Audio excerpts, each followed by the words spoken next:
나갈 때 아는 척만 해주시면 감사하겠습니다. 기도하겠습니다. 사랑과 은혜가 충만하신 아버지 하나님 감사드립니다. 오늘 귀한 한날 주일을 맞이해서 이렇게 교회당에서 말씀을 들을 수 있는 그런 저희 마음을 허락하여 주신 주님께 참으로 감사드립니다. 시간이 너무나 빨리 지나가고 있습니다. 하나님께서는 세월을 아끼라고 하셨는데 우리가 이 시간, 이 세월을 아껴서 우리가 이 복음을 전할 수 있는 그런 마음을 주시길 부탁드립니다. 또한 신앙적으로도 성장하는 그런 시간을 허락하여 주시길 부탁드립니다. 우리가 구원받고 연수가 지날수록 항상 그 자리에 있는 것이 아니라 좀 변화되고 마음에 격동이 되고 마음에 뜨거운 마음이 올라와서 내가 올해는 더 주님을 위해서 열심히 살겠다, 한 번 더 열정적으로 살아야 되겠다는 마음이 매년 올라올 수 있도록 주님 도와주시길 부탁드립니다. 혹 오늘 주일인데 여러 사정 때문에 이 자리에 참석하지 못한 분이 계시다면 다음에는 꼭 올 수 있도록 도와주시길 부탁드립니다. 오늘 이 시간 모든 것 주님께만 의탁드려오며 주 예수님 이름으로 기도드렸습니다. 아멘. 히브리서 10장을 보도록 하겠습니다.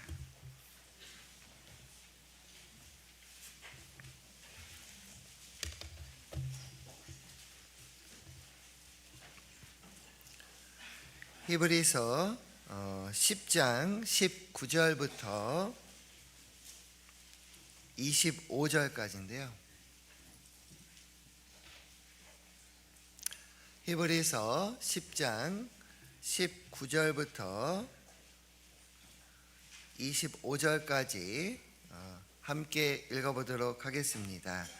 그러므로 형제들아, 우리가 예수의 피를 힘입어 성소에 들어갈 담력을 얻었나니 이 길은 우리를 위하여 휘장 가운데로 열어놓으신 새롭고 산 길이요 휘장은 곧 저희 육체니라.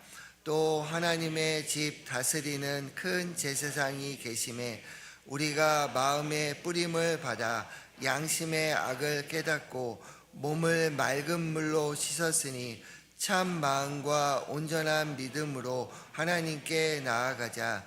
또 약속하신 이는 미쁘시니 우리가 믿는 도리의 소망을 움직이지 말고 굳게 잡아 서로 돌아보아 사랑과 선행을 격려하며 모이기를 패하는 어떤 사람들의 습관과 같이 하지 말고 오직 권하여 그날이 가까움을 볼수록 더욱 그리하자. 우리 히브리서 10장 말씀은 평소에 많이 들었고 많이 읽었던 말씀입니다.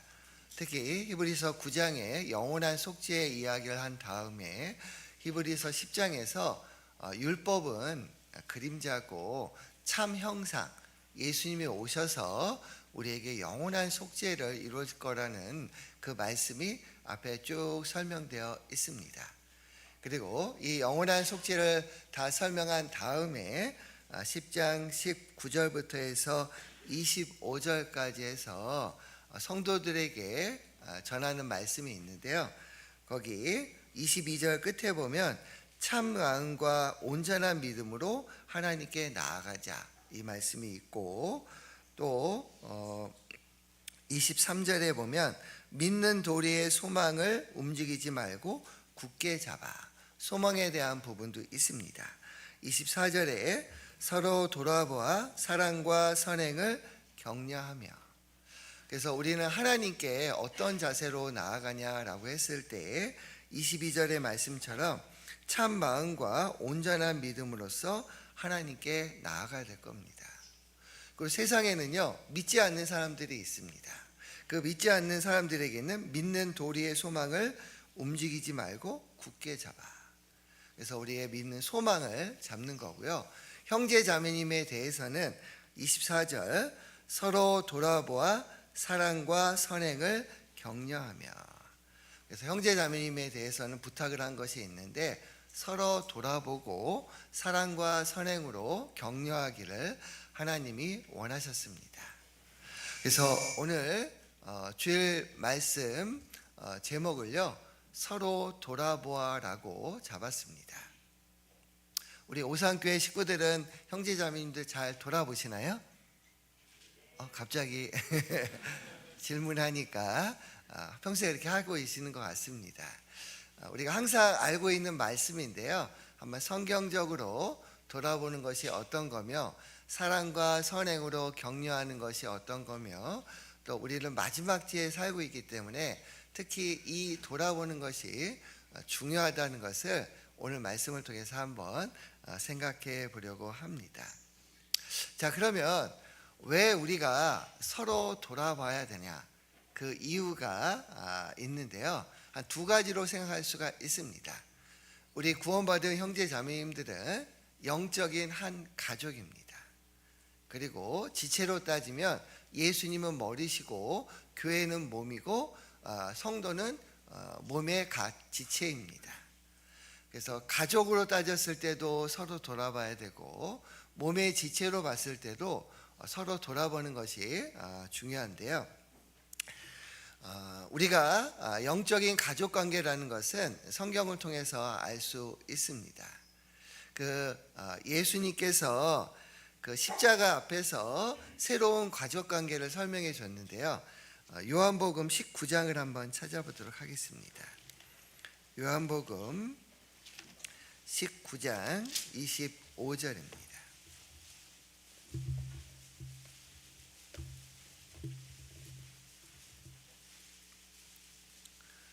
요한복음 19장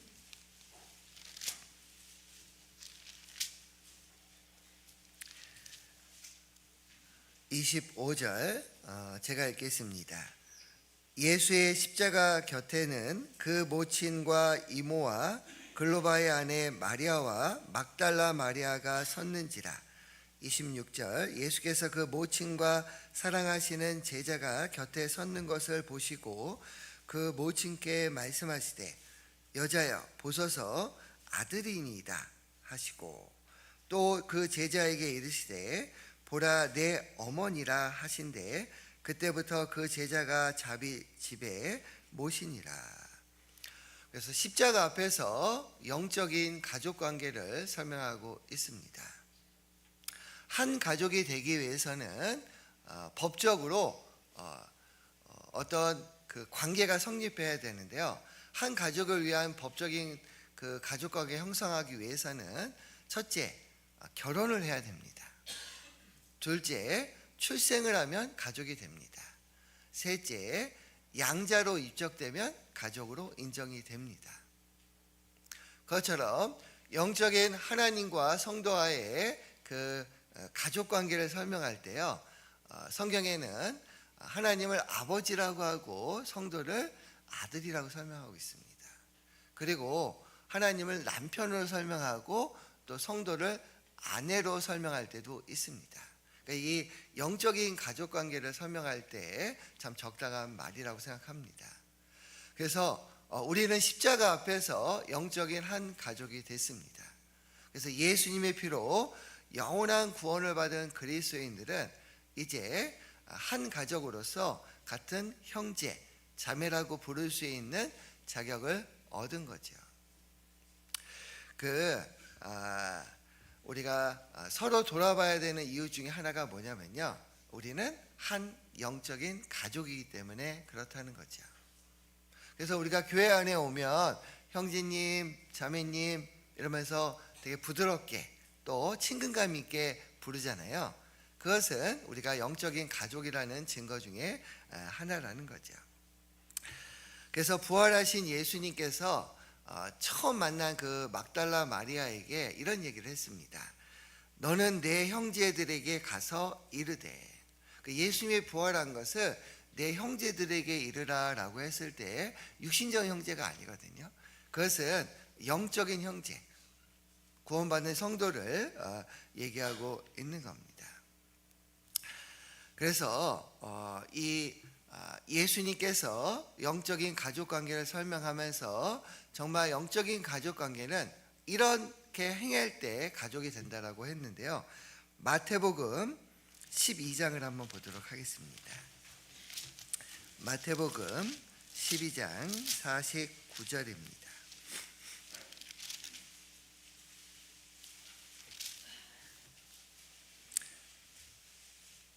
마태복음 12장 50절 보도록 하겠습니다. 마태복음 12장 50절 같이 한번 읽겠습니다. 누구든지 하늘에 계신 내 아버지의 뜻대로 하는 자가 내 형제요 자매요 모친이니라 하시더라. 밖에 육신적인 형제 자매 그리고 어머니가 있었을 때 그것은 내 친어머 가족이 아니다. 진짜 가족은 하나님의 뜻대로 행하는 하는 자가 내 형제요 자매다라고 예수님이 얘기한 겁니다. 그래서 내 아버지의 뜻은 아들을 보고 믿는 자마다 영생을 얻는 이것이니. 그래서 예수님의 그 죽음과 부활을 통해서 예수님의 십자가 보혈이 나의 영원한 속죄가 되었다는 것을 믿는 그 사람이 바로 하나님의 뜻대로 행하는 자라는 거죠. 갈라디아서 3장 26절에 보면요, 너희가 다 믿음으로 말미암아 그리스도 예수 안에서 하나님의 아들이 되었나니. 우리는 예수님을 믿음으로 말미암아 이제 하나님의 아들이 된 겁니다. 그런데 엄밀히 따지면요, 우리는 하나님의 친아들은 아니에요. 하나님의 친아들은 예수님밖에 없고요, 우리는 친아들은 아니고 양자입니다. 한번 여쭤볼까요? 양자도 아들은 맞나요? 아닌가요? 맞습니다. 잘하시네요. 양자도요, 법적인 그 유업을 기업을 이을 그런 자격이 있는 겁니다. 그래서 우리 구원받은 우리 이방인 중에서 구원받은 성도는요, 다 하나님 앞에 자녀이자 바로 양자로 입적이 된 겁니다. 그렇기 때문에 가족관계였기 때문에 서로 돌아보는 거예요. 뉴스에서 예를 들어서 사건 사고 많이 일어나잖아요. 교통사고, 매중 추돌 사고, 지금 피가 모자랍니다. 이런 뉴스가 나오면 아유 안타깝다, 참 안 됐다, 이 정도에서 끝납니다. 근데 갑자기 연락이 왔는데 가족 중에 형이나 동생이 교통사고를 났다 그러면 안타깝다로 끝나나요? 빨리 거기 병원에 달려갑니다. 그래서 어떻게 해서든 도와주려는 마음이 생기는 것이 사람의 본 마음이죠. 그러니까 육신적인 가족에 대해서는 그런 마음이 있습니다. 그것처럼 구원받은 형제 자매님은 이제 영적으로 한 가족이 되었기 때문에 우리가 서로 돌아보고 또 서로 어려움이 있을 때 살피고 또 형제 자매님의 얼굴 표정을 통해서 우리가 자꾸 관심을 갖는 것이 중요합니다. 주일날 아침에 왔는데 밝게 웃으면서 왔던 형제 자매님들이 어느 날 갑자기 얼굴에 근심이 있고 다크서클이 있고 뭔가 표정이 어두워요. 그러면 모른 체 하나요? 더 가까이 가나요? 가까이 가시죠. 어우 자매님 왜 그러세요? 집안에 무슨 일 있어요? 어제 안 좋은 일 있어요? 남편하고 싸웠어요? 뭔가 이렇게 마음에 걱정이 되잖아요. 왜 그런 마음이 올라오고 그렇게 관심을 갖고 물어볼까요? 우리는 육신적인 가족을 뛰어넘는 영적인 한 가족이기 때문에 그렇다는 거죠. 예전에는 가족이 많았습니다. 7남매, 10남매, 12남매 이랬잖아요. 저도 육신적인 가족은 7남매입니다. 그래서 저희 가족도 그렇게 많지는 않지만 약간 많은 편인데 저보다 좀 윗세대는 더 많았겠죠. 필리핀 가면 최소 8남매에서 한 12남매도 있고 16남매도 있고 그렇다고 하더라고요. 그런데 가족이 많으면요, 보통 부모들은 바쁘니까요, 맏 언니, 맏 형이 동생들을 봐줍니다. 그래서 학교 갔다 오면 공부도 시키고 옆에서 밥도 챙겨주고 옆에서 나가갖고 울고 오면 야 누가 너한테 그랬어 그러면서 가자 그러고 마서 힘도 써서 동네에서 못 살게 군 동생들을 힘들게 한 그 동네 아이들에게 가서 위협도 하고 그러면서 가족을 지키는 거잖아요. 그게 육신적인 형제들의 마음이라는 겁니다. 그래서 성경에서 우리가 서로 돌아봐야 되는 이유 중에 하나는 우리는 영적인 한 가족이라는 거죠. 그리고 두 번째, 왜 우리가 돌아봐야 되냐면요, 우리는 예수님의 머리가 되신 참된 교회 안, 이 몸의 안에 각 지체의 각 부분이라는 거죠. 그래서 지체는 뗄래야 뗄 수가 없습니다. 한 지체가 아프면요, 그 모든 지체가 고통을 나눠 갖는 거예요. 그래서 성경에는 함께 했을 때 우리가 평안에 매는 줄로 하나 되게 하신 이 교회를 잘 지키라라고 했습니다. 그래서 우리는 평안에 매는 줄로 하나가 됐어요. 왜냐? 우리는 육신적으로 따지면 지체로서 연결이 된 겁니다. 에베소서 4장을 한번 찾도록 하겠습니다. 에베소서 4장입니다.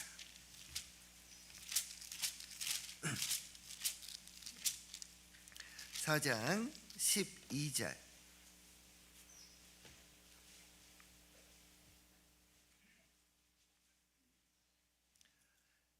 에베소서 4장 12절.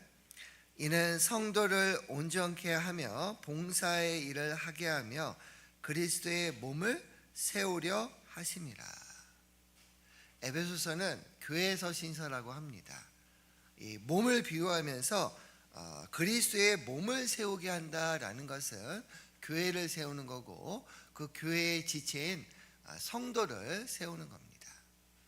거기 5장 29절도 한번 찾아보겠습니다. 에베소서 5장 29절.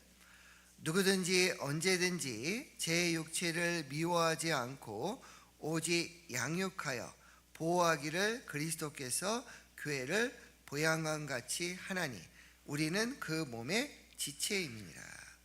보양한다고 그랬는데요, 우리를 보호하고 양육하는 겁니다. 예수님은 교회의 머리세요. 그래서 예수님께서 몸된 지체인 성도를 보양하고 양육하는 그런 일을 하신다는 거죠. 그래서 우리는 지체의 각 부분이기 때문에 서로 돌아볼 필요가 있다는 거죠.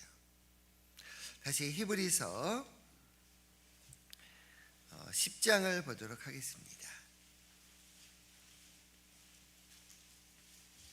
히브리서 10장 24절. 히브리서 10장 24절 같이 한번 읽겠습니다. 서로 돌아보아 사랑과 선행을 격려하며. 자, 영원한 속죄를 받은 그리스도인들 성도에게 부탁한 것이 있는데, 형제 자매는 서로 돌아보라라고 말씀하고 있는 겁니다. 왜냐하면 우리는 영적인 가족이고 몸으로 따지면 같은 지체이기 때문에 그렇다는 거죠. 그래서 서로 돌아보는 것은 다른 형제 자매님의 어떤 안부를 묻고 관심을 갖는 것은 필요합니다. 그리고 그것이 결과적으로 나에게도 도움이 되는 거죠.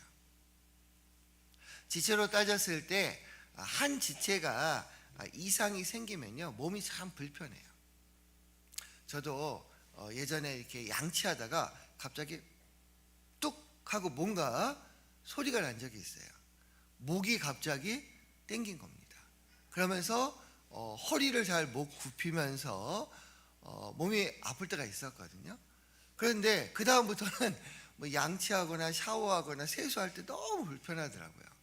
아마 허리나 목에 이상이 있는 분들은 그걸 많이 경험하셨을 겁니다. 그러니까 한 지체가 문제가 있었는데 몸 전체가 매우 불편한 거죠. 고린도전서 12장을 한번 보겠습니다. 이 지체에 대한 부분이 나오는데요, 고린도전서 12장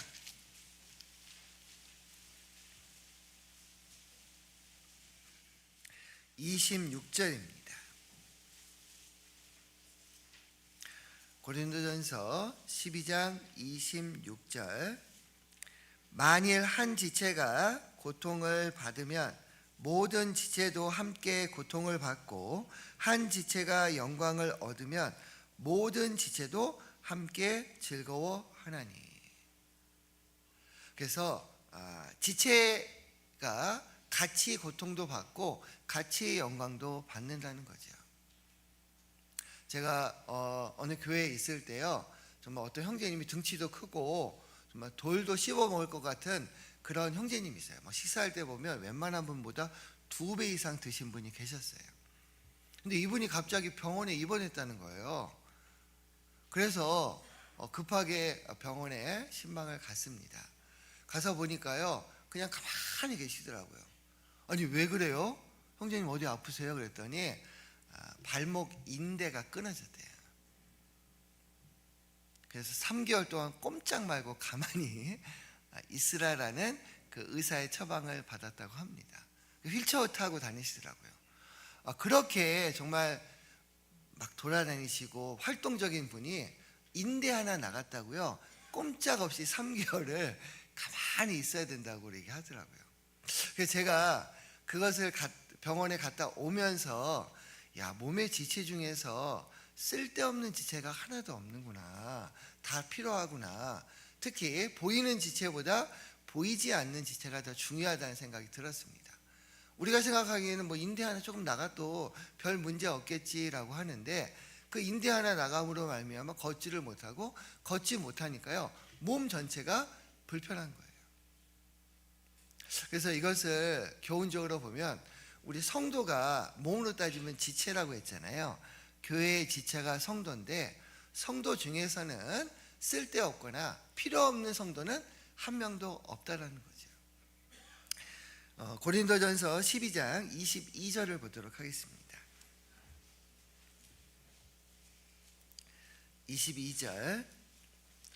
이뿐 아니라 몸에 더 약하게 보이는 지체가 도리어 요긴하고, 우리가 몸에 덜 귀히 여기는 그것들을 더욱 귀한 것들로 입혀주며, 우리의 아름답지 못한 지체는 더욱 아름다운 것을 얻고, 우리의 아름다운 지체는 요구할 것이 없으니 오직 하나님이 몸을 고르게 하여 부족한 지체에게 존귀를 더하사. 우리 형제자매님들 거울 보면 어떤 생각 드세요? 완벽해, 아름다워, 이런 생각이 드세요? 요거만 고쳤으면 좋겠다, 이런 생각이 드세요? 완벽하세요? 다행이네요. 저도 거울 볼 때마다 하나님이 나름대로는 잘 했는데, 나는 이렇게 눈이 좀 이렇게 밑으로 처졌지, 눈이 이렇게 작지.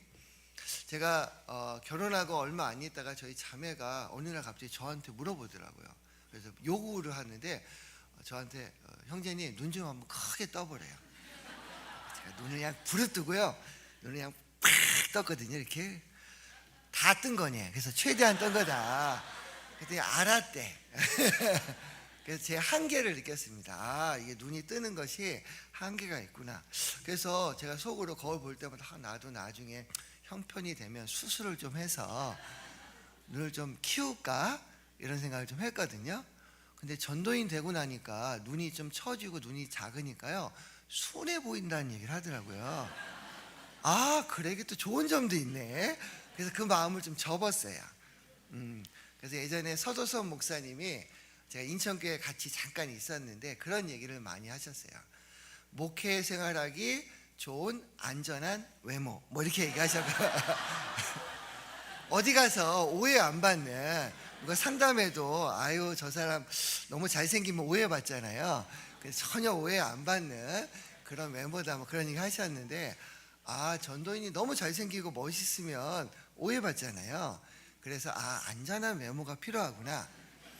그래서 우리 지체 중에서 아마 거울 볼 때마다 이거 좀 고칠까, 이걸 좀 바꿀까, 이걸 좀 수정하고 약간 하면 괜찮을 것 같은 것이 있을 겁니다. 이것만 없으면 나는 완벽한데, 그런데 몸의 지체 중에서 필요 없는 지체는 하나도 없다고 하잖아요. 그것처럼 교회 안에서도요, 필요 없는 분은 한 명도 없습니다. 우리가 볼 때는 저 형제님, 자매님 안 왔으면 좋겠다. 좀 모임에 안 오고 그냥 오늘은 빠졌으면 좋겠다. 괜히 봉사 와서 좀 신경 쓰이고 방해되는데 이런 분들도 솔직히 있어요. 개인적으로. 근데 하나님 보시기에는 그분들도 예수님의 피로 사셨잖아요. 다 피값으로 사신 분이라는 거죠. 그래서 하나님 보시기에는 다 귀하다는 겁니다. 그래서 우리는 서로 돌아봐야 된다라는 이 말씀이 참 필요한 것 같아요. 그리고 이 서로 돌아본다라는 것은 또 이 마음이 있다라는 겁니다. 이 마음이 있어야지 서로 돌아보는 거예요. 마음이 없으면요 잘 보이지도 않아요. 빌립보서 1장 7절 한번 보도록 하겠습니다. 빌립보서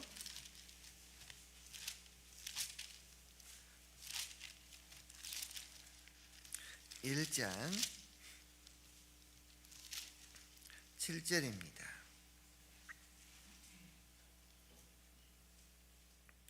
제가 읽겠습니다. 내가 너희 무리를 위하여 이와 같이 생각하는 것이 마땅하니 이는 너희가 내 마음에 있음이며 나의 맹인과 복음을 변명함과 확정함에 너희가 다 나와 함께 은혜에 참여하는 자가 됨이라. 8절 같이 읽겠습니다. 내가 예수 그리스도의 심장으로 너희 무리를 어떻게 사모하는지 하나님이 내 증인이시니라. 에베소서, 빌립보, 골로새는 옥중서신서라고 합니다. 감옥에 있을 때 빌립보 교회 모든 성도에게 보낸 편지인데요.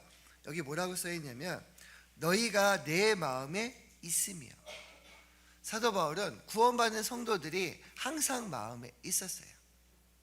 그렇기 때문에 예수 그리스도의 심장으로 너희 무리를 어떻게 사모하는지, 심장으로 사모한다. 참 뜨거운 이 표현이잖아요. 그러니까 사모한다는 거, 사랑한다는 것은 그걸 표현할 때 막 심장으로 내가 열정적으로 사랑합니다라는 것을 표현하는 거죠. 그런 말이 있더라고요. 세상에서 숨길 수 없는 것이 있는데 재채기하고 사랑이다. 재채기는 숨길 수가 없어요. 사랑하는 감정도 숨길 수가 없습니다. 그래서 형제자매님을 사랑하고 형제자매에게 마음이 있는 분들은요 눈빛과 표정으로 나타나게 돼 있어요. 근데 마음 없는 분도 나타나게 돼 있어요. 그래서 어떠한 형제자매님들을 좀 안 좋게 생각하고 좀 싫어하고 마음에 안 들면요 그 눈빛과 표정과 말투에서 다 나올까요, 안 나올까요? 나와요. 그리고 오늘 하는 행동이 왜 이렇게 미운지 몰라. 커피만 먹어도, 밥 먹다가 뭐만 흘려도 되게 밉게 보여요. 근데 내가 좋아하고 관심 있는 분요 막 커피 먹는 것도 이뻐 보이고요, 뭐 흘려도 막 닦아주고요, 그렇게 되는 거예요. 왜 그런가 봤더니 우리 마음이 있느냐 없느냐에 따라서 다르게 보인다는 것을 알았습니다. 그래서 서로 돌아보려면요 형제자매님들에 대한 마음이 있어야 돼요. 사도 바울은 구원받은 그리스도에 대한 마음이 남달랐습니다. 고린도후서 7장을 한번 보겠습니다. 고린도후서 7장 2절.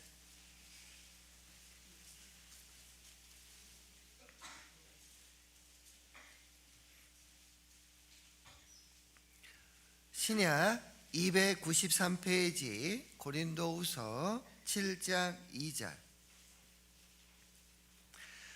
마음으로 우리를 영접하라. 우리가 아무에게도 불의를 하지 않고 아무에게도 해롭게 하지 않고 아무에게도 속여 빼앗은 일이 없노라. 3절 같이 읽겠습니다. 내가 정죄하려고 이 말을 하는 것이 아니라 이전에 말하였거니와 너희로 우리 마음에 있어 함께 죽고 함께 살게 하고자 함이라.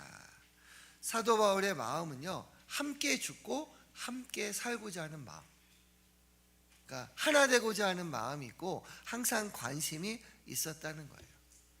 그런데 2절에 보면 마음으로 우리를 영접하라. 사도 바울은 그런 마음이 있었는데요 고린도 교회 성도들은 그렇지가 않았어요. 사도 바울에 대해서 당신은 사도가 아닙니다, 당신은 우리를 해하려고 왔습니다. 헌금한 것을 착복합니다. 우리를 와서 불의하게 하려고 합니다. 이렇게 오해하는 성도가 많았거든요. 그렇기 때문에 사도 바울은 나는 그런 마음으로 하려고 온 것이 아니고 정말 함께 죽고 함께 살고자 하는 마음으로 내가 왔습니다. 이렇게 표현을 한 거죠. 사도 바울은 모든 성도에 대해서 항상 마음에 있었고 함께 죽고 함께 살고자 하는 마음도 있었고요. 항상 염려하는 마음도 있었습니다. 데살로니가전서 3장 8절도 한번 보겠습니다. 데살로니가전서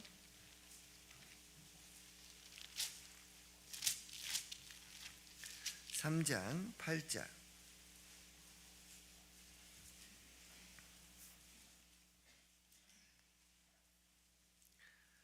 데살로니가전서 3장 8절, 신약 331페이지입니다.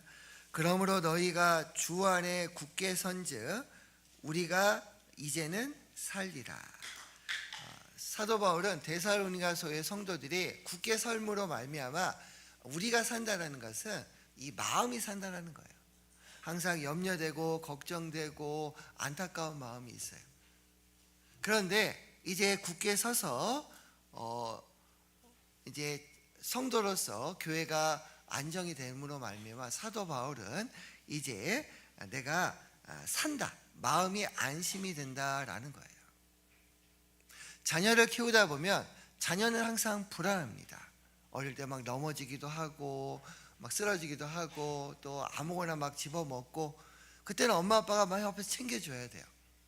근데 어느 정도 시간이 흐르면 이제 잘 걸어가고 뛰어가고 알아서 자기 할 일 하고 옷도 자기가 입고 또 교회도 알아서 가고 또 나중에 직장도 구하고 이런 모습 보면서 마음이 놓이잖아요. 그것이 부모의 마음입니다. 저는 이제 딸만 둘이 있는데요. 저희 큰딸은 좀 일찍 결혼해서 먼저 이제 출가를 했고요. 이제 작은 딸만 저와 함께 있는데요. 운전면허증을 땄어요. 근데 연수를 한 번도 안 했어요. 근데 이제 저보러 연수를 해달라고 하더라고요. 그래서 원래 부부끼리 연수하면 싸운다고 하잖아요. 근데 자녀니까 지금 제 차에 지금 초보, 왕초보 이렇게 막 붙여놨는데, 왜 그러냐면 저희 딸을 연수시키려고 얼마 전에 붙여놨는데 떼지 않고 그냥 갖고 왔습니다. 아니 목사님 왜 왕초보라고 해야지 하실 텐데요. 근데 옆자리에 타갖고 연수를 하는데 마음은 정말 불안하더라고요. 막 가다가 부딪힐 것 같고 옆에 막 딴 길로 갈 것 같은데 시속 30km, 40km 천천히 가면서 걸음아 하면서 이렇게 가는데 처음에는 정말 불안했는데 이제 조금 달리다 보고 1시간, 2시간 하다 보니까 요령이 생겨서 조금 잘 하더라고요. 그래서 마음이 좀 놓이더라고요. 그러면서 이제는 좀 시간이 흐르면 잘 하겠구나라는 기대감이 생기면서 마음이 편해졌습니다. 우리 성도들 볼 때 그러잖아요. 어떤 성도님들이 막 구원받고 오셨는데 처음은 막 불안불안하잖아요. 다시 오실까? 다음 주에 안 오는 거 아니야? 이분이 잘 성장할까? 또 뭐 이렇게 어떤 어려운 가운데서 넘어지거나 교회 안 나오면 어떡하지? 이런 막 처음에 걱정이 되는데 한 주, 2주, 6개월, 1년 그리고 봉사하고 이런 모습 보면서 마음이 놓이잖아요. 이제 사도 바울이 그런 것 같아요. 그래서 8절에 보면 그러므로 너희가 주 안에 굳게 선즉 우리가 이제는 살리라. 사도 바울의 입장에서 마음이 너무나 놓인 겁니다. 그래서 우리가 형제 자매를 볼 때 처음에는 불안하지만 좀 이렇게 잘 쓸까 걱정도 되지만 신앙 안에서 빨리 자라는 분들은 정말 마음이 놓인다는 거죠. 그래서 사도 바울은요 항상 성도에 대한 염려가 있었어요. 고린도후서 11장을 한번 보도록 하겠습니다. 11장 28절.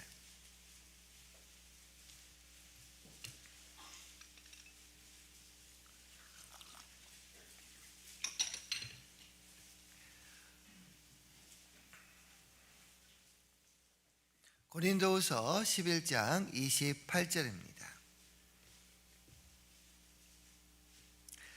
이 외의 일은 고사하고 오히려 날마다 내 속에 눌리는 일이 있으니 곧 모든 교회를 위하여 염려하는 것이라. 앞에는 사도 바울이 전도 여행을 떠나면서 많은 고난 가운데, 환난 가운데 매도 맞고 정말 뭐 강도의 위험, 강의 위험, 춥고 헐벗고 하여튼 고생한 것에 대한 쭉 설명을 하다가 그것보다 더 내 마음에 눌리는 것이 있는데 28절에 날마다 내 속에 눌리는 일이 있으니 곧 교회를 위하여 염려하는 것이라. 한번 여쭤볼까요? 우리 형제 자매님들 집에 가면 교회를 위해, 성도를 위해서 염려하는 마음이 좀 있으신가요? 없으신가요? 있죠? 그건 신앙이 성장한 겁니다. 나는 교회만 떠나면요 교회 일 전혀 신경 안 써요. 이런 분들은 아직 신앙이 좀 어린 분들이에요. 교회 일을 하다 보면 특히 교회 임원분들은 교회에 대한 항상 염려가 있고 내 구역원, 조언에 대한 염려가 있습니다. 왜냐하면 그런 마음을 주셨거든요. 그래서 사도 바울도 정말 내 속에 눌리는 일이 있으니 곧 모든 교회를 위하여 염려하는 것이라. 아시아에 있는 많은 교회들이 구원받고 생겼어요. 거기 구원받는 역사가 일어났지만 핍박의 바람, 환난의 바람에 불어오면서 어려움을 처한 교회도 많고 흉년이 든 교회도 있고 또 막 분쟁이 있고 다툼이 있는 교회도 있었습니다. 그렇기 때문에 그 교회를 위한 그런 눌림이 있었다는 거예요. 그래서 우리가 구원받고 교회 안에서 함께 교제하면서 서로 돌아보는 것이 참 중요합니다. 성경에는 이렇게 얘기하고 있습니다. 잠언 27장을 보도록 하겠습니다. 이런 마음으로 돌아보기를 바라는데요. 잠언 27장 23절.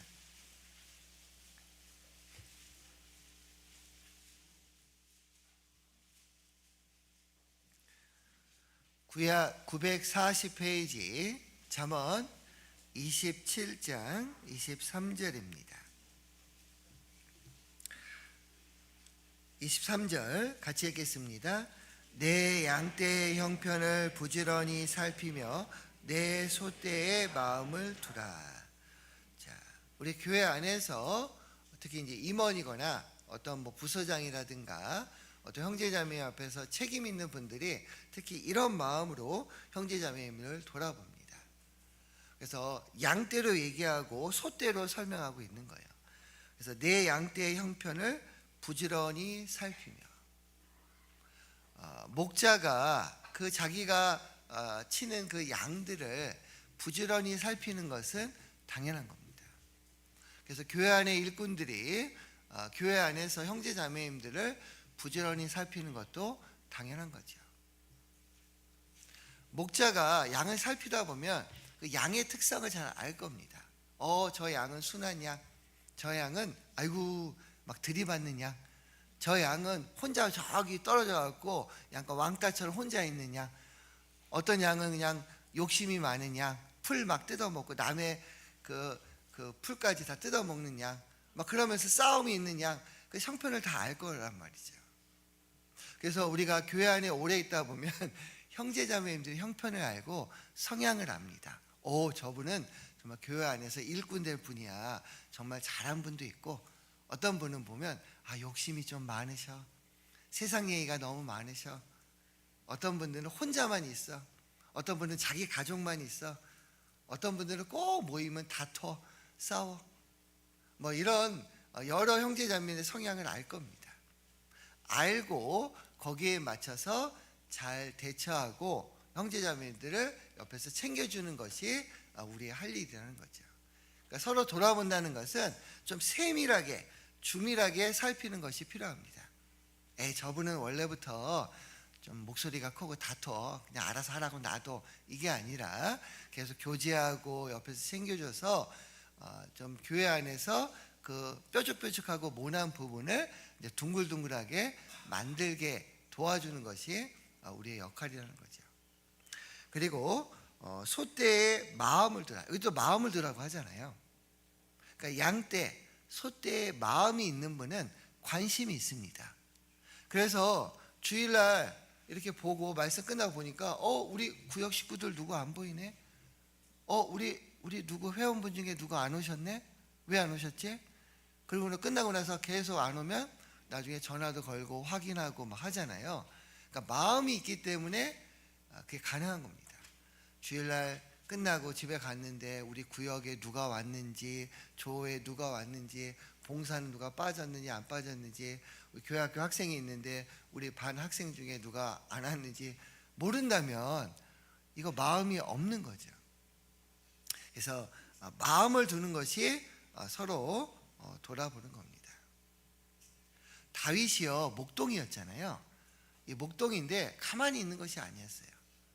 다윗은 막 곰이나 막 사자가 와서 자기 양을 물어가면 물어가네 잘가 이러지 않았거든요. 가서 달려가 갖고 막 거기 사자나 곰의 입에서 자기 양을 어떻게 했어요? 다시 데려왔어요. 살린 거예요. 그만큼 다윗은 목동으로서의 역할을 잘한 겁니다. 그래서 우리도 형제자매의 마음을 두고 형편을 두루 살피면서 정말 어렵고 힘들고 세상 가운데서 마귀에게 막 끌려가는 분들 있잖아요. 막 마귀에 탁 걸려갖고 막 세상으로 점점 가는 분들 잘가 이렇게 하지 마시고요. 그런 분들은 어떻게 해요?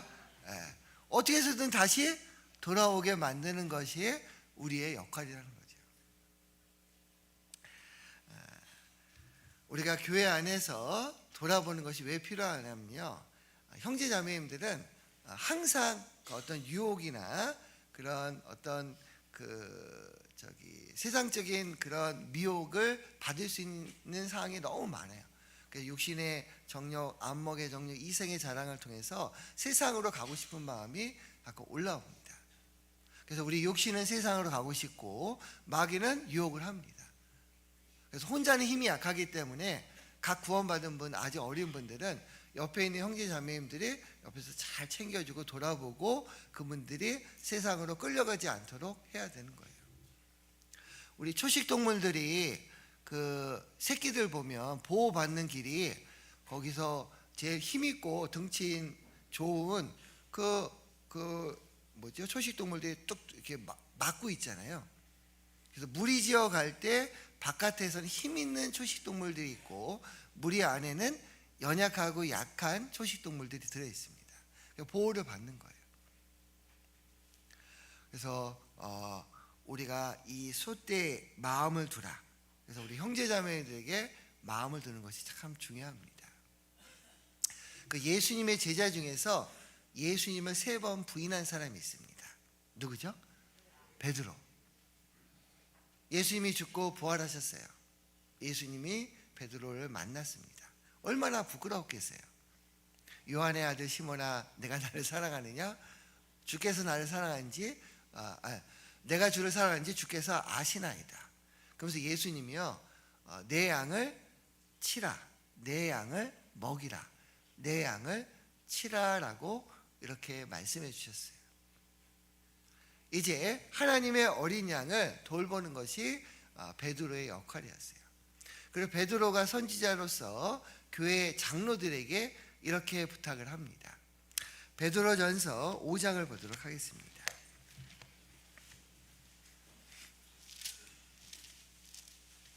베드로전서 5장 2절입니다.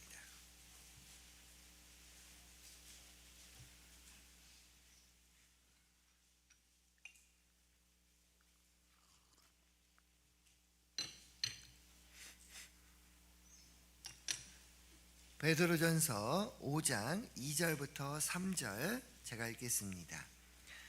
너희 중에 있는 하나님의 양무리를 취대해 부디감으로 하지 말고 오직 하나님의 뜻을 좇아 자원함으로 하며 더러운 일을 위하여 하지 말고 오직 즐거운 뜻으로 하며 맡겨온 자들에게 주장하는 자세를 하지 말고 오직 양무리의 본이 되라. 베드로는 교회에 큰 기둥과 같은 그런 역할을 하는 사람이 되었고, 이제 그 앞에 장로들, 그 임원들에게 부탁을 했는데, 첫째는 양무리를 치되 부득이함으로 하지 말고. 그래서 이 부득이함이라는 것은 마지 못해서 어쩔 수 없이 그냥 맡겼으니까. 그 아이들 보면, 밥 먹기 싫어하는 아이들 보면 엄마들이 막 따라가 입에서 막 넣죠. 입에 수저로 그거 막 넣으면 애들 어쩔 수 없이 막 먹어요. 우리 학생들 여기 있지만 공부 좋아서 하는 학생들이 있어요? 별로 없죠. 부모가 하라니까, 그냥 해야 되니까 하는 거예요. 약간 부득이함, 억지로 하는 경우가 많아요. 근데 이왕이면 즐겁게 뭐 재밌게 자원해서 하면 좋죠. 자원해서 하는 사람 한번 손 들어보라면 별로 없겠죠. 그러니까 이제 이 자원해서 한다는 것이 쉽지가 않습니다. 근데 이제 우리가 교회 안에서 어떤 일꾼이 됐다, 어떤 성도로서 형제자매님들을 돌아볼 때 가장 필요한 마음은요, 자원하는 마음이에요. 하나님께서 나에게 맡겼구나, 내 양이구나, 내 소구나. 그래서 내가 부지런히 살피고 마음을 두는 것이 필요하다는 것을 알 수 있습니다. 그래서 가장 중요한 것은 부득이함으로 하지 말고 자원함으로 하는데, 그 자원함으로 하는 거 앞에 보면요, 오직 하나님의 뜻을 조차 자원함으로 하며. 가장 중요한 것이요, 자원함으로 하되 하나님의 뜻이 앞에 있어야 돼요. 그러면 내 뜻이 앞장서면 안 되겠죠. 교회 안에서 우리가 좀 주의할 것 중에 하나가 자꾸 내 생각, 내 뜻, 내 경험으로 하려고 하는 경우가 있습니다. 그래서 저도 이제 교회 안에 오래 있다 보면 가끔은 교회 결정이 이해 안 되는 경우가 있어요. 내 생각과 뜻하고는 안 맞는 경우가 있습니다. 그럴 때 이것이 하나님의 뜻이라고 그게 확신이 된다면 내 생각과 안 맞아도 그것을 따라가는 것이 필요한 거죠. 저는 전도인 되기 전에 회사에서 이렇게 공장 라인에서 관리하는 역할, 현장 관리를 했거든요. 그래서 저는 가장 빠르게 효과적으로 완전한 제품을 만드는 그런 일을 주로 했어요. 근데 교회 안에 오니까 효과적으로 효율적으로 안 하더라고요. 너무 더디게 느린 것 같아. 그러니까 속이 좀 타요. 그러니까 제 마음에서는 우리 봉사회장 그렇게 결정하면 안 되는데, 우리 구역장님 그렇게 하면 너무 더딘데, 우리 어머니장 그렇게 하면 안 되죠. 이래 갖고 언제 이걸 다 해요. 이런 마음이 올라올 수 있다는 거죠. 제가 좀 T거든요, T. 그래서 저는 좀 대문자 T예요, 대문자. 그래갖고 이게 기면 기고 아니면 아니고 막 이런 성향인데 교회 안에서 그게 바뀌는 게 많이 어려웠습니다. 그래서 제가 이 말씀을 보면서 내가 자원함으로 하는 것까지는 좋은데 그 앞에 전제 조건이 뭐예요? 내 뜻이 아니라 하나님의 뜻을 좇아. 그러면 하나님의 뜻이 있고 내 뜻이 있으면 일단 내 뜻은 어떻게 하면 돼요? 접어야 돼요. 그 아브라함이 이삭을 바쳤을 때 하나님이 이삭에게 뭐라고 그랬어요? 아브라함, 너 그 미워하는 이삭 너 바쳐라, 이렇게 얘기 안 했습니다. 뭐라고 얘기했어요? 사랑하는 네 아들, 네 독자 이삭을 바쳐라. 아니 좀 말이 안 맞잖아요. 사랑하는 아들을 번제로 드리라고 하면서 하나님이 아브라함이 이삭을 사랑하는 거 알았어요, 몰랐어요? 근데 바치래요. 저 같았으면 하나님 너무하십니다. 이거 아니지 않습니까? 이거 다른 건 몰라도 저는 그건 못해요. 막 이랬을 것 같아요. 근데 아브라함은 둘도 말고 딱 아침에 새벽에 그냥 바로 데려갔습니다. 아브라함이 하나님의 뜻을 얼마나 알았는지 몰랐지만 아브라함이 제일 잘 했던 건 뭐냐면 순종이었어요. 하나님의 뜻을 쫓아 그냥 간 거예요. 이삭을 살려주시던 부활시켜주시던 그 하나님의 뜻이다. 그리고 죽이려고 했을 때 하나님이 아브라함아 하면서 살려줬잖아요. 우리가 인간적으로 봤을 때는 이삭을 바치라는 거 이해 못하죠. 근데 하나님의 뜻은 따로 있었다는 거예요. 그래서 우리가 교회 일을 하다 보면 가끔 내 생각, 내 주장이 올라올 때가 있습니다. 성도를 보살필 때도 내 방법대로 하려는 분들이 있어요. 교회 질서 안에서 하는 것이 가장 중요합니다. 그리고 두 번째는요, 2절에 보면 더러운 일을 위하여 하지 말고, 더러운 일이라는 것이 부끄러운, 추한, 상스러운 어떤 이득을 위해서 한다라고 생각합니다. 그래서 가끔 요즘에는 없는데 예전에 그런 경우가 있었어요. 새로 오신 분들 엄청 잘해줘요. 잘해주고 이제 내 사람이 되면 이제 불러갖고, 내가 이번에 저기 좋은 부동산이 있는데 투자를 하려고 하는데 형제님 보니까 여윳돈이 좀 많은 것 같은데 한번 투자해 보실래요? 투자할 거면 혼자만 하시지. 끌어드시는 거예요. 내가 이번에 물건을 좀 팔아야 되는데 좀 사주실래요? 이러면서 어떤 자신의 이득을 위해서 형제자매님들을 좀 이용하는 경우가 있어요. 그것도 하나님 앞에 정말 잘못된 겁니다. 그리고 세 번째는 맡겨온 자들에게 주장하는 자세를 하지 말고 오직 양무리의 본이 되라. 이 주장하는 분이 있어요. 그래서 교회 안에서 막 주장하고 의견 내고, 의견이 내 반영이 안 되면 난 다시는 안 와, 이러면서 또 막 확 돌아서는 분이 있습니다. 그리고 예전에 어떤 조장님이요, 이런 경우도 봤어요. 정말 잘 챙겨요. 이분은 새로운 분 오면 막 전도한다고 그러면 옆에서 막 운전해주고, 막 먹여주고, 막 간식 제공해주고, 막 사탕 주고, 구원 받으면 뭐 어떻게 해서든 챙겨서 막 교제해서 붙게 하고, 정말 잘해요. 근데 이분의 단점이 있었어요. 뭐냐면 교회에다 맡겨야 되는데 자기 선을 에서 벗어나면 불안한 거예요. 그래서 새해가 되면 이제 구역이 바뀌거나 이제 첫 해에 구원받으면 보통 멀어도 같은 구역을 해주다가 다음에는 이제 좀 먼 구역을 보내거든요. 근데 못 보내. 그래서 안 돼. 내년에 제가 챙겨서 꼭 할게요. 하도 부탁을 해서 1년 그냥 그렇게 했어요. 다음에 이제 구역이 바뀌면서 보내야 되는데 못 보내는 거예요. 그래서 이것도 좀 아닌 것 같다. 그러니까 이분이 그럼 조장님, 그 조장님만 약간 해바라기처럼 돼요. 그러니까 주님을 바라보고 형제자매님들하고 같이 하나가 돼야 되는데 이분은 조장님한테 약간 해바라기처럼, 조장님이 가자 그러면 가고 오라 그러면 오고, 조장님이 안 오면 왜 이렇게 안 오지 불안하고. 그러니까 이것이 결국 나중에 보니까 안 좋게 되더라고요. 그래서 나중에 그렇게 해서 그 2년 있다가 다른 조로 갔거든요. 근데 그 간분이 불안해. 새로운 분하고 적응이 안 되는 거예요. 그래서 이게 좀 안 좋은 성향을 제가 제 결과를 보면서 이렇게 하면 안 되겠다는 생각이 들었습니다. 그래서 우리 조장님, 특히 이제 임원 되시는거나 구역장님들도 챙기는 건 좋은데, 챙기는 것까지는 잘 하는데 어디까지만 하냐면 자기 주장을 하지 말고 교회 안에서 성까지만 하고요. 이제 때가 되면 교회 안에서 하나 될 수 있도록 이렇게 하는 것이 필요합니다. 교회 오면 나한테만 이렇게 하지 말고 다른 분하고 얘기도 하고 교제도 하고, 앉을 때 구역원들과 친해지기도 하고 회에 좀 가깝게 하기도 하고 이러면서 돌아봐야 되는 거예요. 그런데 이렇게 자기 주장이 강한 분들이 있습니다.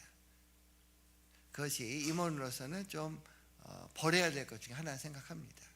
그래서 여기 세 가지가 있는데, 첫째는 부득이함으로 하지 말고 자원함으로 하되 하나님의 뜻을 쫓아 하는 것이 필요하고요. 내 이득을 위해서 형제자매 이용하면 안 되고, 또 자기 주장을 하지 말고요. 가장 좋은 것은 본이 되는 겁니다. 그래서 성경 많이 읽으세요 그렇게 하지 말고 그냥 성경 읽는 거 보여주면 돼요. 말씀 잘 들으세요 말하는 것보다 말씀 잘 듣는 모습을 보여주는 것이 중요합니다.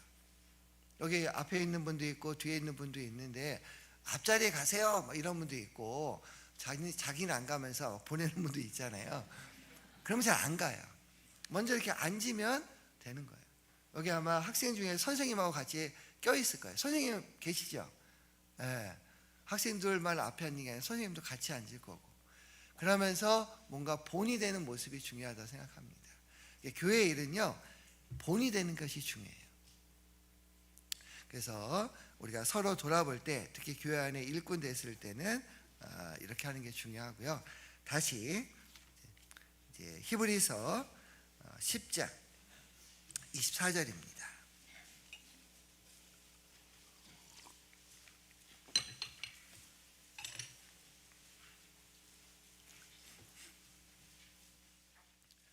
(10장 24절) 서로 돌아보아 사랑과 선행을 격려하며. 성경에 이 서로라는 말이 참 많이 나옵니다. 한 50회 정도 나오거든요. 그래서 서로 화목하라, 뭐 서로 도와주고, 서로 봉사하고, 서로 발시키고, 서로 화목하고, 또 서로 마음과 뜻을 같이 하고, 서로 섬기고, 서로 덕을 세우고 권하며, 하여튼 서로 자가 참 많은 것 같아요. 그러니까 교회 안에서 일방적으로 하는 것은 신앙이 어릴 때는 그렇게 하는데, 어느 정도 잘하면 서로 했을 때 가장 힘이 나는 것 같아요. 제가 서로 돌아보라라는 이 말씀을 준비하면서 그 예전에 제 아이들한테 읽었던 동화책이 생각이 났어요. 혹시 뭘 얘기할 건지 아세요? 동화책 읽으면서 서로 막 챙겨주는 동화책 있잖아요. 형님 먼저? 아시네요. 네. 형님과 아우가 같이 농사를 했는데 똑같이 나눠 가졌어요. 그런데 형이 생각하기에는 아유, 우리 동생은 이제 결혼해서 신혼인데 쓸 것도 많은데, 그래 내가 뭐 이거 많이 쓸 게 뭐 있어. 벼를 들고 밤에 몰래 동생 곳간에다가 자기 벼짐을 넣었어요. 그때 동생은 어떻게 생각하냐면, 우리 형님은 자식도 많고 딸린 식구도 많은데 나는 식구도 없고 나 달랑 둘인데, 아유 우리 형님 힘들겠다. 밤에 몰래 벼를 들고 형님 곳간에 넣어준 거. 보기만 해도 흐뭇하지. 얼마나 흐뭇해요. 그래서 예전에 아이들한테 읽어줬던 이 동화가 생각나면서, 교회 안에도 참 이런 모습이 있으면 참 좋을 것 같아요. 서로 도와주는 거예요. 교회가 어렵거나 형제자매가 어려울 때 힘이 되는 거죠. 그래서 예루살렘 교회가 흉년이 들어서 많이 어려움을 겪었을 때 아시아에 있는 교회들이 모아서 헌금한 경우가 성경에 나와 있습니다. 그런 모습이 참 좋은 것 같아요. 저희도 이제 해외 교회를 좀 후원하고 있는데, 필리핀 교회를 후원한 교회가 있는데요. 작년 10월인가 필리핀 교회 트럭을 개조한 뭐 버스 그 타고 가다가 이게 전복이 됐어요. 그래갖고 차는 거의 폐차가 되고, 뒤에 이렇게 트럭처럼, 이렇게 군용 트럭처럼 예전에 필리핀 타고 가잖아요. 그래서 타고 왔는데, 원래 그런 차가 넘어지면 사람과 사람이 부딪혀서 사망사고가 꼭 일어난대요. 그러니까 운전하는 형제님이 앞에를 추월하다가 미끄러지면서 콱 넘어지면서, 군용차가 넘어졌다고 생각해보세요. 뒤에 이렇게 일렬로 왔는데, 그럼 머리가 맞대면서 사망사고가 일어나는데, 다행인 것은 그날 어떤 교회에 가면서 TV를 가운데 이게 딱 실어갖고 가져가려고 해갖고 완충작용에 의해서 다행히 사망사고는 일어나지 않았고요. 한 자매님만 좀 뇌출혈이 있어 좀 아팠고, 차는 거의 폐차되고 몇몇 분은 좀 다치고 경상을 입었어요. 그래서 이제 저희 교회에서 그럼 차도 해주고 병원비도 나으니까 좀 모읍시다라고 해서 급하게 모아서 이제 거기에 보내줬거든요. 그러니까 예를 들면 그렇다는 거죠. 그러니까 어느 교회는 그 사랑의 도끼 헌금난이 있더라고요. 그러니까 평소에 헌금을 해서 그 돈으로 어려운 형제 자매, 뭐 아프거나 급하게 어떻게 좀 힘든 형제 자매를 도와주는 그런 경우도 있더라고요. 그래서 서로 돌아본다는 것은 결국 어려움을 처했을 때 힘이 되어주는 것이 정말 서로 돌아보는 겁니다. 예전에 제가 코로나 걸렸을 때 경험을 했거든요. 지금은 이제 코로나 얘기 잘 안 하는데, 그때 초창기 때 코로나가 걸렸는데요. 제가 이제 그때 막 전도 집회를 하고 있었는데, 갑자기 말씀하다가 이렇게 하는 거예요. 그래갖고 왜 기침이 나오지? 근데 계속 기침이 나오는 거예요. 그래서 키트로 딱 검사를 해봤더니 코로나 양성 반응이, 그때는 일주일씩 이게 할 때거든요. 그리고 자매한테 내가 지금 코로나 걸린 것 같다, 어떡하지? 빨리 집으로 오라는 거예요. 왜냐하면 본인만 걸리면 다행인데 교회 식구도 걸리면 안 되고 우리 집 걸리면 교회 아주 민폐다. 그래서 저를 오자마자 미리 방을 준비해 갖고 방에다, 골방에다 집어넣더라고요. 집어넣자마자 저한테 뭐라 하면 저기 벽에 붙어 있으래요. 그리고 문 닫자마자 갑자기 밖에서 무슨 소리가 나요. 칙칙칙칙칙칙칙. 갑자기 내가 무슨 바이러스인가. 그리고 그때 밥을 주는데 일회용에다가 밥을 주고 그 음식물 쓰레기 봉투도 안에 넣어주더라고요. 그리고 그거를 거기다 버리고 노래요. 일주일 끝난 다음에 하겠다고. 그리고 밥 넣어줄 때마다 어떻게 하면 똑똑하면 제가 밥 줄 거냐고 해서 줄 거라고 벽에 붙으래요. 그리고 문 열자마자 밥 넣어주고 문 닫고 또 밖에서 뭐 하겠어요? 엄청 철저하게 얘기했어요. 제가 속으로 엄청 서운했습니다. 제가 T라고 했잖아요. 내가 바이러스인가. 근데 자매가 막 과일도 주고 고기도 주고 뭐 반찬을 막 잘해주더라고요. 그래서 아유 고마워라. 또 반찬을 잘해주네. 한 일주일 동안 엄청 잘 먹었어요. 잘 먹고 이제 그 끝나고 이제 나중에 음성이 돼서 나오고 교회를 갔는데 물어봤어요. 자매 웬일로 이렇게 잘 챙겨주냐고 했더니 형제 자매님들이 제가 코로나 걸렸다는 얘기 듣고 집에다가 그 문고리에다가 막 사골도 놔주고 뭐 과일도 보내주고 요즘에 카톡으로 뭐 이렇게 보내는 거 있잖아요. 그 뭐죠? 하여튼 이렇게 쿠폰 같은 거 그것도 막 보내준 거예요. 그래갖고 나중에 그걸 보니까 너무 감사하더라고요.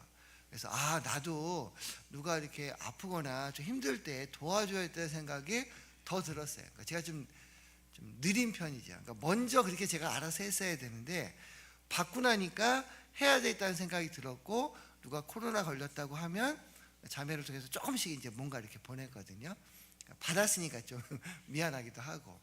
그러니까 교회 안에서 서로 돌아본다는 것이 그냥 보고 힘드네요, 어렵겠네요, 그냥 알아서 하세요, 이게 아니라 옆에서 도와주고 챙겨주고 그걸 해결할 수 있을 정도로 하면 좋지만 뭐 해결은 아니더라도 들어주고 그 어려움을 함께하는 것이 서로 돌아본다는 뜻인가라는 생각이 들었습니다.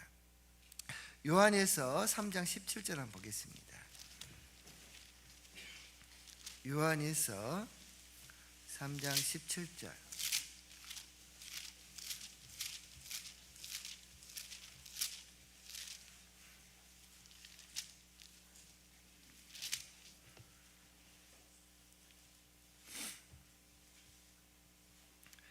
요한에서 3장 17절. 누가 이 세상 재물을 가지고 형제의 궁핍함을 보고도 도와줄 마음을 막으면 하나님의 사랑이 어찌 그 속에 거할까 보냐. 교회 안에서 나 형제자매님들 관심 있어요, 저 좋아해요, 마음 서로 돌아보고 있고 사랑해요. 그런데 제 물질은 드릴 수 없어요.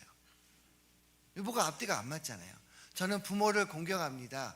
부모에게 효도합니다. 근데 부모에게 돈은 못 드려요. 용돈은 못 드려요. 그거 이상한 거잖아요. 그러니까 교회 안에서 내가 형제자매들에게 마음이 있다는 것은 그 마음이 가는 곳에는 모두 따라가게 돼 있죠. 물질도 따라가 있는 거예요. 그러니까 해외 선교에 어려운 형제자매 도와준다든가 국내 교회를 도와준다든가 교회가 하나 됐을 때 물질이 필요하거든요. 그때 우리가 물질까지 드리는 것이 돌아보는 겁니다. 거기 8절, 18절 같이 한번 읽겠습니다. 자녀들아, 우리가 말과 혀로만 사랑하지 말고 오직 행함과 진실함으로 하자. 그래서 우리가 말과 혀로만, 립싱크는 잘하잖아요. 입으로는 잘할 수 있죠. 힘들겠네, 어렵겠네, 안타까워. 여기서 끝나면 좀 아쉽잖아요. 뭔가 옆에서 좀 힘을 대주고 작은 도움이라도 좀 힘을 보태는 그것이 진정한 돌아봄의 한 모습이라는 생각이 들었습니다. 히브리서 10장 24절 다시 보겠습니다.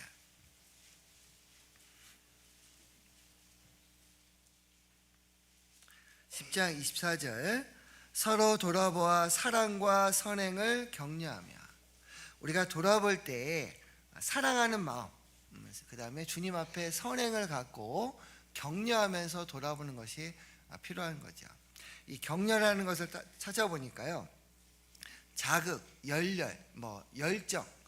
그래서 어떤 어려운 가운데 힘든 분들이 힘이 빠져 있잖아요. 힘이 없을 때 옆에서 챙겨주고 좀 자극을 주고 또 옆에서 열정을 줘서 다시 회복시켜 주는 것. 그것이 결국 사랑과 선행으로 격려한다는 생각이 들었습니다. 그 예수님이 죽고 부활한 다음에 엠마오로 가는 두 제자를 만났거든요. 그래서 이스라엘에서 그 베들레헴은 좀 위에 있어요. 해발 한 720m에 있고 엠마오는 한 해발 한 200m 정도에 있대요. 그러니까 베들레헴에서 그 예루살렘에서 엠마오로 갈 때는 내려가는 겁니다. 그러니까 엠마오로 간다는 것은 내려가고 있는 신앙을 설명하고 있는 거거든요. 그때 예수님을 만난 거예요. 그래서 예수님께서 이 복음을 설명해 줍니다. 그때 이 두 제자가 마음에 막 뜨거움, 열정이 올라온 거예요. 다시 베들레헴으로 가자. 그래서 우리도 이 교회 안에서 정말 중요한 게 뭐냐면, 형제자매 어렵고 힘들 때 같이 격려해 주고 독려해 줄 때 사랑과 선행으로 격려해 주는 것이 필요합니다. 힘들고 어려울 때 찾아가는 것도 정말 필요해요. 그래서 우리가 교회 안에 신방 많이 가시죠. 신방이 정말 필요하거든요. 그리고 교회에 잘 안 나오거나 한 3주 이상 안 나온 분들은 전화 거는 것도 안 되면 찾아가는 것도 필요합니다. 가서 왜 그런지요, 무슨 어려움이 있는지, 힘든 것이 있는지 들어보고 한번 힘냅시다. 그 좋은 예가 있는데요, 이 다윗이 사울 왕에게 쫓김을 당하고 막 광야에서 막 어려운 시기가 있었어요. 자기가 아는 사람들은 자기를 죽이려고 쫓아오고 주변 사람들은 막 사울 왕에게 고발하고 여기 다윗이 있다. 그럼 완전히 그냥 도망자 신세가 된 겁니다. 그러니까 항상 생명의 위협을 받고 있기 때문에 항상 불안하죠. 근데 마침 그때 그 절친, 자기보다 나이는 많지만 정말 웬만한 사람의 그 우정보다 아주 친한 절친인 요나단이 찾아왔어요. 그리고 요나단이 힘을 주는 말을 하고 갔습니다. 사무엘상 23장을 보도록 하겠습니다. 사무엘상 23장입니다.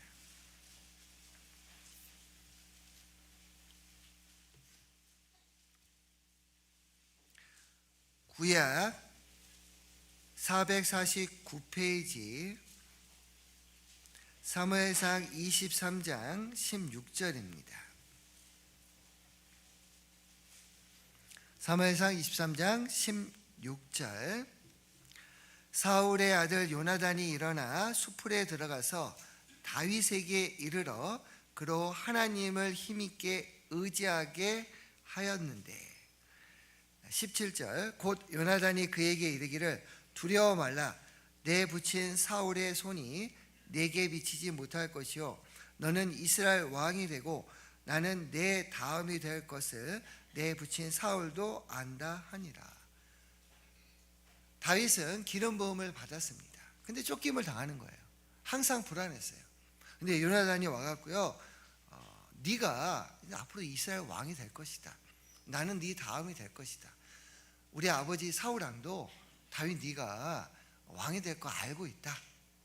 그러니 16절 끝에 보면 그로 하나님을 힘있게 의지하게 하였는데, 하나님께 힘있게 한번 의지해 봐라. 참 신방 갈 때 참 이 모습이라고 생각을 합니다. 그래서 우리가 보통 신방 갈 때는 신앙생활 잘하고 항상 교제 잘 나온 분도 가긴 하지만 대부분 좀 힘이 없고 구원받고 얼마 안 된 분, 그리고 교제 안에서 좀 불안불안한 분, 달랑달랑한 분이 있잖아요. 그런 분한테 대부분 신방을 갑니다. 그랬을 때 내 개인적인 경험, 내 개인적인 간증, 이것도 괜찮아요. 그렇지만 항상 중요한 것은 하나님을 힘있고 의지하게 만드는 것이 필요합니다.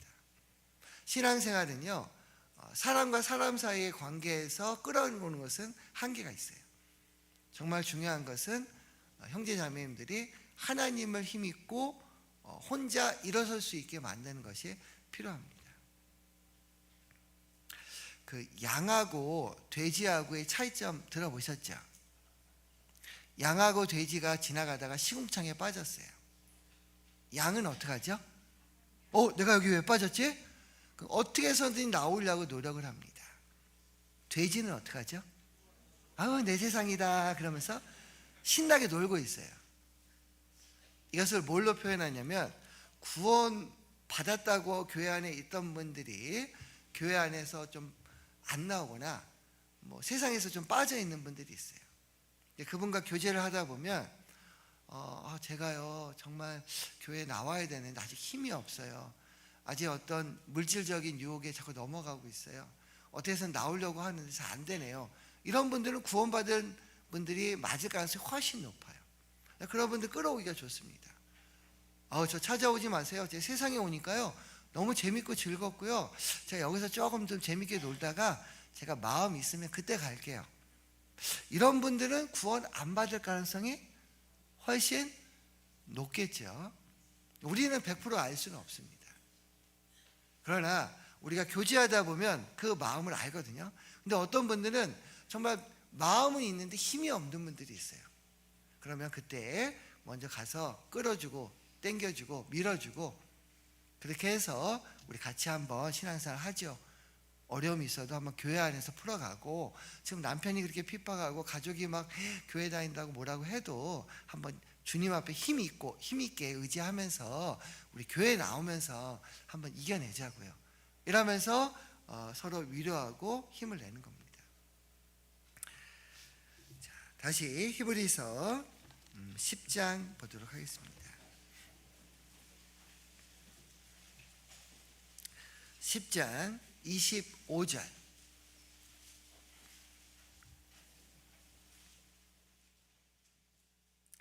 히브리서 10장 25절. 모이기를 패하는 어떤 사람들의 습관과 같이 하지 말고 오직 권하여 그날이 가까움을 볼수록 더욱 그리하자. 이 당시에 모이기를 패하는 사람들이 있었어요. 어떤 사람이냐면요, 여기 히브리서는 히브리인들에게 주는 말씀이잖아요. 그러니까 처음 초대교회 때 구원받은 성도는요 대부분 히브리인들이었어요. 유대인 중에서 구원받았다고 하고 막 수많이 모여서 같이 교제를 했습니다. 그런데 교회 안에서 핍박의 바람이 불면서 히브리인 중에서 구원받았다고 하고 왔는데, 그 중에서 다시 유대교로 돌아가는 사람들이 있었어요. 그리고 또 굳이 뭘 모일 필요가 있느냐, 모이지 말자, 이런 사람들도 있었다는 거죠. 그러니까 결국 이런 분들은 구원 안 받을 가능성이 높다는 거예요.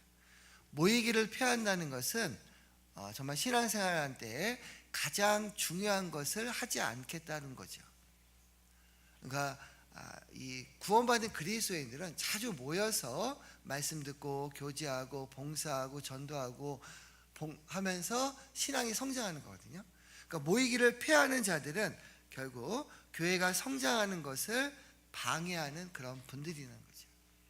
이런 사람들이 있었다는 겁니다. 그래서 그날이 가까움을 볼수록 더욱 그리하자. 그래서 우리는 그날 마지막 재림이 가까운 시기에 살고 있기 때문에 주님이 오시겠다는 그 사람이 재림이 가까운 시기에 살고 있는 우리로서 재림이 가까울수록 모이기를 피하면 안 되고요, 오히려 자주 모여야 돼요. 가끔 교회 소식을 보고 아유 모임이 이렇게 많어 하는 분들이 있어요. 이번 주 뭐 집회 있네, 봉사 있네, 좀 쉬려고 했더니 또 무슨 뭐 원래 있네, 뭐 이번에 또 뭐 바자에 있네, 뭐 이러면서 계속 모이잖아요. 그런데 사실 육신은 모이는 걸 좀 적게 하기를 원합니다. 근데 모이고 나서 끝나고 나면 육신은 피곤할지 모르지만 영적으로는 보충이 되기 때문에 힘이 나는 거죠. 그래서 그런 말이 있죠. 숯은 모이면 활활 타지만 흩어지면 어떻게 되죠? 예. 그래서 모이면 살고 흩어지면 죽는다. 우리 구원받은 그리스도인들은요 자주자주 모여야 됩니다. 그래서 교회 소식지 보고요 앞으로는 왜 이렇게 모임이 많어 이렇게 하지 마시고요, 모임이 이거밖에 없네, 더 있어야 되는데 여기 모이기를 피하는 자들이 있다고 그랬는데 우리는 모이기를 피하는 것이 아니라 자주 모여야 되겠다, 이런 마음을 갖고 신앙생활하는 게 중요합니다. 그래서 우리는 자주자주 모여야 돼요. 그러면서 하나님의 뜻을 이뤄가는 게 필요합니다. 이스라엘 사람들은 1년에 3번씩 예루살렘에 모였어요. 같이 여행하고 그 다음에 교회 예루살렘 성전에서 같이 제사 지내고 또 뭐 회당에서 말씀 배우고 그러면서 이스라엘이라는 나라가 하나님을 믿는 그 나라로 유지된 겁니다. 그래서 우리 구원받은 그리스도인들은 자주자주 모여야 돼요. 특히 주일 말씀, 수요 말씀은 꼭 오시죠? 예, 그러실 것 같아요. 그 다음에 추가로 되는 것이 이제 뭐 가끔 뭐 회별, 어머니의 모임, 은장의 모임, 토요일 날은 청년의 모임, 우리 학생들은 토요 모임, 뭐 이런 것도 있고요. 그 평일 날 뭐 아카데미 할 때도 있을 거고, 또 가끔 뭐 봉사의 모임 할 때도 있을 거고, 또 구역 모임도 하고 조 모임도 하고 이런 모임이 있습니다. 생각지 않는 모임들이 생길 수 있어요. 그래서 우리는 자주자주 모여야 됩니다. 그 이유 중에 하나는 우리는 재림의 시기가 얼마 안 남는 시기에 살고 있기 때문에 거기 25절 끝에처럼 그날이 가까움을 볼수록 더욱 그리하자. 그래서 재림의 시기가 얼마 안 남은 시기에 살고 있는 그리스도인들은 더욱 힘써서 모여야 된다는 거예요. 왜냐하면요, 이 재림의 시기가 가까울수록 가장 활동하는 우리의 대적자가 있습니다. 누구죠? 사탄 마귀. 이 마귀가요 두루 다니며 삼킬 자를 찾아요. 그래서 교제 안에 좀 불안한 분, 좀 떨어져 있는 분, 멀리 있는 분, 이분부터 공략을 합니다. 그리고 세상적인 유혹도 많아요. 예전에는 학생들이요, 얘들아 밖에서 놀자 그러면 밖에서 애들이 많았어요. 요즘 학생들은 놀자 그래도 놀이터에 애들이 없대요. 왜 그런지 아시죠? 다 어디 가요? 학원 가고 하니까 놀이터에 애들이 없다는 거예요. 그러니까 자기도 학원 가야 되고, 그러니까 아이들이 노는 방법은 스마트폰으로 온라인 게임으로 해서 서로 노는 거예요. 그러니까 자꾸 스마트폰하고 가까워지고 그러면서 죄의 유혹을 더 받는 겁니다. 누가복음 21장을 보도록 하겠습니다. 누가복음 21장.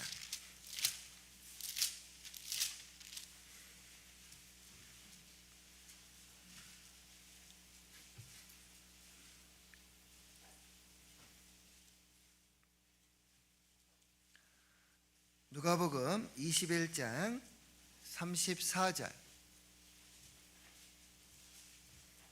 누가복음 21장 34절 같이 읽겠습니다. 너희는 스스로 조심하라. 그렇지 않으면 방탕함과 술취함과 생활의 염려로 마음이 둔하여지고 뜻밖의 그날이 덕과 같이 너희에게 임하리라.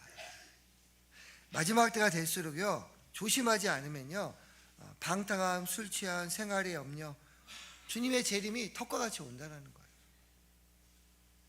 그렇기 때문에 우리가 자꾸 모여야 돼요. 모이기를 힘써야 됩니다.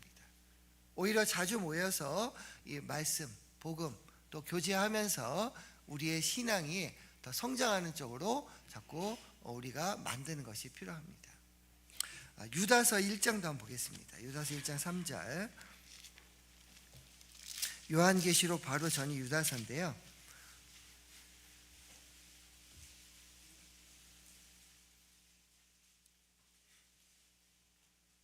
유다서 1장 3절입니다.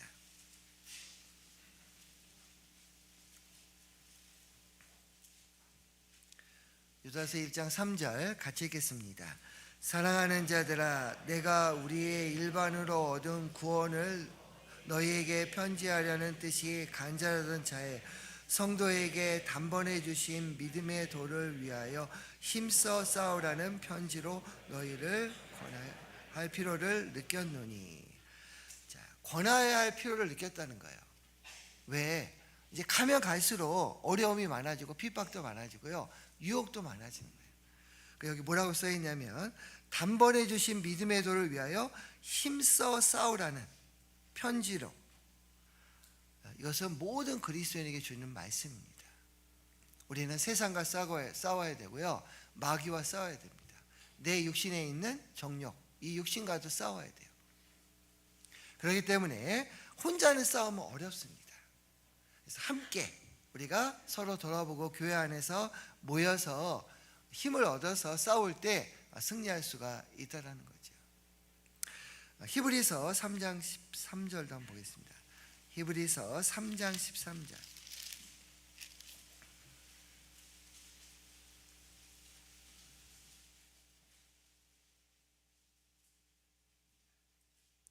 히브리서 3장 13절. 오직 오늘이라 일컫는 동안에 매일 피차 권면하여 너희 중에 누구든지 죄의 유혹으로 강팍하게 됨을 면하라. 우리가 가면 갈수록 이 죄의 유혹에 빠질 수 있어요. 그래서 우리는 피차 권면하여, 물론 서로 돌아보면서 권면할 필요도 있습니다. 근데 이제 마음에 상처를 주지 않고 해야 될 필요가 있죠. 어쩔 때는 단호하게 권면해야 될 때가 있습니다. 그러니까 중요한 것은 서로 돌아봐야 돼요. 두루두루 돌아보면서 관심을 갖고, 또 어떤 일이 있었는지 없었는지 들어보고, 필요하면 내가 도와줄 게 뭐가 있는지. 참 좋은 것 같아요. 한번 다시 여쭤보겠습니다. 우리 오산교회 형제자매님들은 서로 돌아보는 일을 잘 하시나요? 잘 하시나요? 하실 건가요? 그럴 것 같아요. 자, 그래서 오늘 또 거의 끝나는 시간이 됐으니까 마무리를 훈훈하게 하기 위해서 한번 옆 사람을 돌아보세요. 보면서 뭐라고 할까요? 사랑합니다 한번 할까요? 사랑합니다. 얼마나 보기 좋아요. 항상 이런 마음으로 우리가 하면 좋을 것 같습니다. 자, 마지막으로 히브리서 10장. 히브리서 10장 24절부터 25절 한번 읽고 마치도록 하겠습니다. 같이 읽겠습니다. 서로 돌아보아 사랑과 선행을 격려하며 모이기를 패하는 어떤 사람들의 습관과 같이 하지 말고 오직 권하여 그날이 가까움을 볼수록 더욱 그리하자. 그래서 우리가 항상 형제자매를 돌아보는 그런 마음을 가졌으면 좋겠습니다. 기도하겠습니다. 사랑과 은혜가 충만하신 아버지 하나님, 참으로 감사드립니다.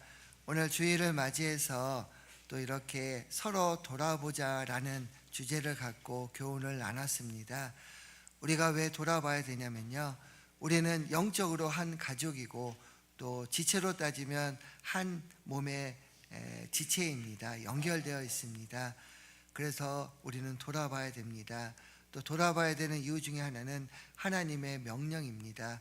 형제자매님들, 영적으로 하나 된 우리가 교회 안에서 함께 교제하면서 서로 돌아봐야 됩니다. 그 중요한 것은 마음을 다하여, 뜻을 다하여 하나님의 뜻으로 우리가 돌아봐야 되는 것을 오늘 배웠습니다. 우리가 사랑과 선행으로 격려하고 모이기를 피하는 자들처럼 하지 않고, 정말 마지막 때가 가까운 우리 시대에 잘 모여서 서로 돌아보는 우리 오산교회가 될 수 있도록 주님 도와주시길 부탁드립니다. 오늘 함께해 준 주님께 너무나 감사드리며 저희를 죄악 가운데 구원해 주신 예수님 이름으로 기도드렸습니다. 아멘.